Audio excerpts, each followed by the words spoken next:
The 8-point win from Carlton. Thanks so much for your time, Sam. It was close in the end, but you guys just did enough. Yeah, thanks for that, lads. I heard a bit of your analysis, and you've probably nailed it. It was a bit of a slog. The first quarter was super positive for us, and we really went to work on being able to have different avenues going forward and creating dangerous looks. And obviously, we can create a bit more consistency with that now. But yeah, it was just nice to get the ball rolling with that momentum early. Did we nail your game? Tell us about how you reflect upon your own performance just minutes after. What do you like with your own review? Yeah, keep up the compliments. Thanks, yeah, for my own game, I just got to keep on being able to keep it simple. I think my strength is reading the game really well. So if I'm able to do that over 4 quarters, I'm going to be able to get me looks and impact. But I thought the whole mids around me, like particularly late, Cripper was burrowing in and handing a few out to me, and I think Adam Chera and George have been our rocks in there all year. So it's definitely feel like it's a collective pushing forward, and Essendon were pretty honest in there too. So there'll be a bit for us to look at.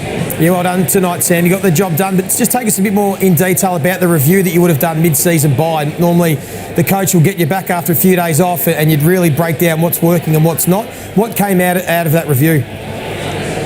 Yeah, the bye's always a good reset, as you know, Joey. I was up in Port Douglas with a few lads solving the world's problems by a pool, so few cocktails in hands to reset, and then we come back and got to work. So we know where we aren't where we want to be as a club, and as frustrating as that can be, you can go 2 ways with it. You can sort of sook about it, or you can get to work on what we know. I thought the coaches drove it really well this week, and we just got to keep on building on it from here, because if you front up well for the back end of the year, who knows what can happen.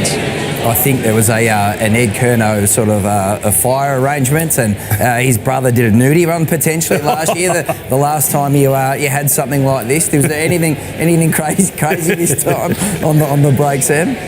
Yeah, not quite to that length. As I mentioned, there was a few young boys went to the Gold Coast, and a few of us went to Port Douglas. So it's amazing what a bit of heat and the sun can do for the mentals. But yeah, in all seriousness, I feel like the vibe's been really good around the club, but we've had some deficiencies, particularly with our work going inside 50. So hopefully we're seeing a bit of growth in that area tonight, and keep pushing forward, because yeah, we know we've got the cattle there for it. So we're looking at your profile, and there's where it's going wrong, it's going really wrong, but there's a lot of positives, a lot of green in your profile. It's probably the toughness and the scores from clearance battle that's holding you back a fraction, and your forward 50 stuff. Joey just showed some vision about some changes that you've potentially made. You talk to us and the Carlton fans about where to from here. How does it look? First of all, we always want to be known as that team that's willing to roll our sleeves up and defend first, and I think that's something we've been able to hang our hat on a lot of the year.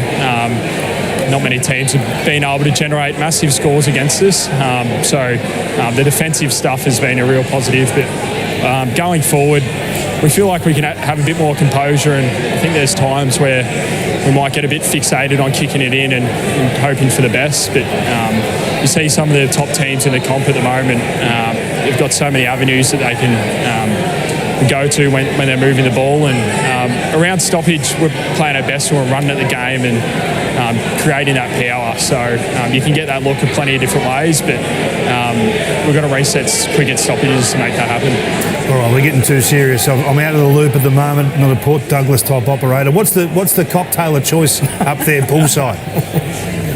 Well, a few of the boys were going the Aperol Spritz, so that was nice for the warm weather. But Blake Acres was booked in a Mexican restaurant on the last night before State of Origin, and I don't even know what they were bringing out by then. So it was a nice, good reset.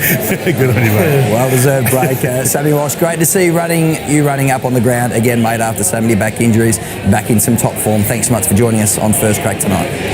Cheers, lads. Appreciate it.